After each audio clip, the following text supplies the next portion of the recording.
So I had also read about within solitary confinement that maybe some of the reasons why they put these are the young juvenile offenders in there is to protect them. Nah.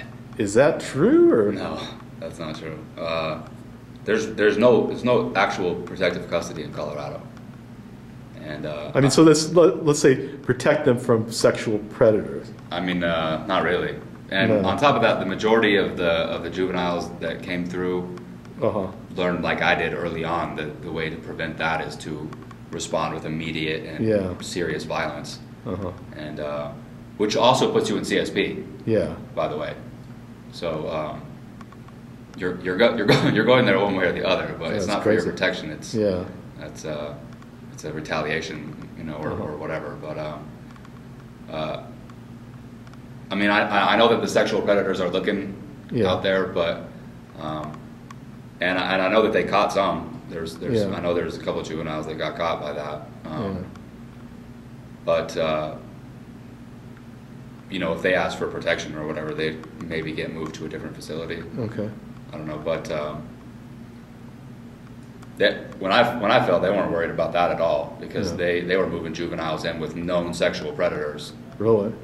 Now, in the solitary confinement, what was the population makeup? Were they young? Were they old? Or just kind of? Well, of the guys that actually should have been in CSP, like I was, almost all like under 30. Really? Wow. The only guys who are over 30 are the guys who have been there for 10 years. Okay.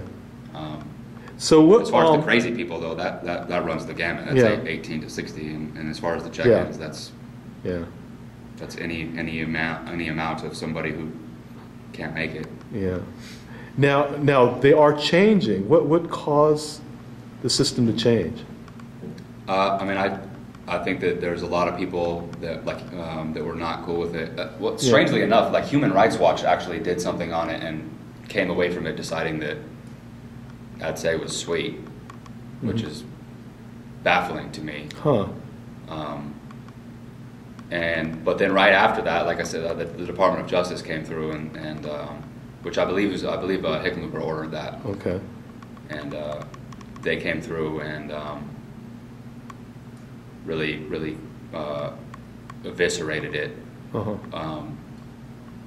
The CSP2 budget thing actually came through with the CU Auraria Campus Hospital. Yeah, I remember hearing actually both the bill had them tied together so that Republicans and Democrats would both vote for it. Yeah, that's crazy. And so they funded it in this crazy way when the state was out of money. They just really wanted it. Yeah. And they got it, and then they can't pay for it, and because those places are super expensive to run. Yeah. I mean, it's hard to keep people like that.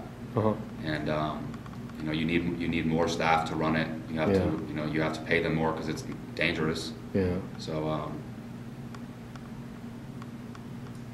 I mean, I think that at some point in time somebody was just like, you know, this is not the way that we're going to save money for the state, is by having a prison population that as a per capita is one of the highest in the country. Yeah. You know, whereas, you know, I think in like 1990 there was like 6,000 or 7,000 people in the entire system, and then not too long ago there was like 28. Wow. And now it's going down again. Like they've really dropped it down a lot. I mean, like they weren't paroling anybody for a long time, and you know, and then that was starting to create like an overcrowding problem, which is why you see California's prisons are as wretched as they are. Yeah, they are. Because they have 16 people stacked into every square foot. You know, and then whatever else, you know, is going on out there, that's a terrible way to live your life. So I think that we ended up reaching the other end of the punishment scale finally, and now it's kind of swimming back to the center. So that's good. Hopefully it stays in that vicinity. It never does, but hopefully it'll stay there for a long time, and I will not be part of it any longer. Yeah.